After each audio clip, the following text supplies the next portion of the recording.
அல்ஹம்துலில்லாஹ் வஸ்ஸலாத்து வஸ்ஸலாமு அலா ரசூலில்லாஹ். மிக்க அல்லாஹ்வின் நல்லடியார்களே, இதுவரைக்கும் துஆவும் முக்கியமான திக்ருகள் விஷயத்துல ஏற்கனவே 2 திக்ருகளை பார்த்தோம். நாம ஓதக்கூடிய மொழியக்கூடிய வார்த்தைகள்ல சிறிய வார்த்தைகளாகத்தான் இருக்கும். ஆனால் அல்லாஹ் இடத்துல அது மிகப்பெரிய உயர்ந்த நன்மைகளை தேடித்தரக்கூடிய வார்த்தைகளா இருக்கும். அதன் அடிப்படையில அல்லாஹ் சுப்ஹானஹு வ தஆலா ஒரு அடியான் தொழுகைக்காக தக்பீர் கட்டிட்டான்னு சொன்னான். தொழுகைக்காக தக்பீர் கட்டிட்டான்னு சொன்னா அந்த தொழுகை முழுவதுமே அல்லாஹுவை தஸ்பீஹ் செய்யறது, அல்லாஹுவை பரிசுத்தப்படுத்துவதையும் அல்லாஹுவிற்கு புகழ் பாடுவதுமாகத்தான் அல்லாஹ் வச்சிருக்கான் இந்த தொழுகையை.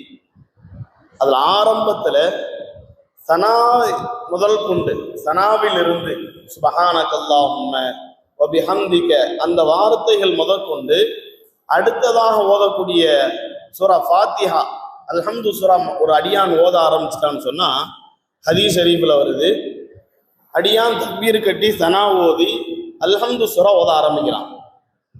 முதல் வார்த்தை அல்ஹம்துலில்லாஹி ரப்பில் ஆலமீன். இந்த வார்த்தையை சொன்ன உடனே அல்லாஹ் அதற்கு அந்த வார்த்தைக்கு பதில் சொல்றான், ஹமீதனி அப்தி, என்னுடைய அடியான் என்னை புகழுகிறான், என்னுடைய அடியான் என்னை துதிக்கிறான். அடுத்த வார்த்தை அடியான் சொன்ன உடனே அர் ரஹ்மானிர் ரஹீம் என்ற வார்த்தை சொன்ன உடனே அல்லாஹ் அந்த வார்த்தைக்கு பதில் அளிக்கும் விதமாக சொல்றான், ஹமீதனி அப்தி, என்னுடைய அடியான் புகழுகிறான். மாலிகி யௌமித்தீன் என்ற வார்த்தை சொன்ன உடனே அல்லாஹ் அந்த வார்த்தைக்கு எதிர்நோக்கும் விதமாக, அதை முன்னோக்கும் விதமாக அல்லாஹ் சொல்லக்கூடிய வார்த்தை மஜ்ஜதனி அப்தி, என்னுடைய அடியான். இந்த வார்த்தைக்கு அசல் அர்த்தம் வைக்கணும், உண்மையான அர்த்தம் வைக்கணும்னு சொன்னா தமிழ்ல அடியான் ஐஸ் வைக்கிறான், அடியான் என்ன ஐஸ் வைக்கிறான், என்ன ரொம்ப புகழ்ந்து என்னுடைய மனதை உருக்குகிறான் என்ற வார்த்தையை அல்லாஹ் அடியான் ஓதுகின்ற சமயத்துல பதில் சொல்றான். கண்ணியமிக்க அல்லாஹ்வின் நல்லடியார்களே, இது சின்ன சின்ன வார்த்தைகளாகத்தான் நாம மொழிகிறோம். அந்த மொழிகின்ற சமயத்துல நாம நம்மளுடைய உள்ளமும் நம்மளுடைய எண்ணமும் எப்படி இருக்குது என்ற கொஞ்சம் சிந்திச்சு பார்க்கணும். நபி ஸல்லல்லாஹு அலைஹி வஸல்லம் அவங்க ஒரு தடவை தொழுது கொண்டு இருக்கிறாங்க.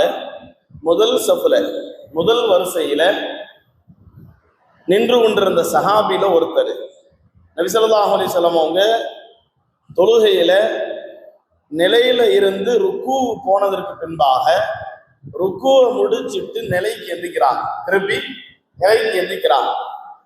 நிலையில நபி ஸல்லல்லாஹு அலைஹி வஸல்லம் அவங்க ரப்பனா லக்கல் ஹம்த் என்ற வார்த்தையை சொன்ன உடனே ஒரு சஹாபி அந்த நேரத்துல கொஞ்சம் சப்தமிட்டு சொல்றாரு, அல்ஹம்துலில்லாஹ் ஹம்தன் ரப்பனா லக்கல் ஹம்த் ஹம்தன் கதீரன் தய்யிபன் முபாரக்கன் ஃபீ.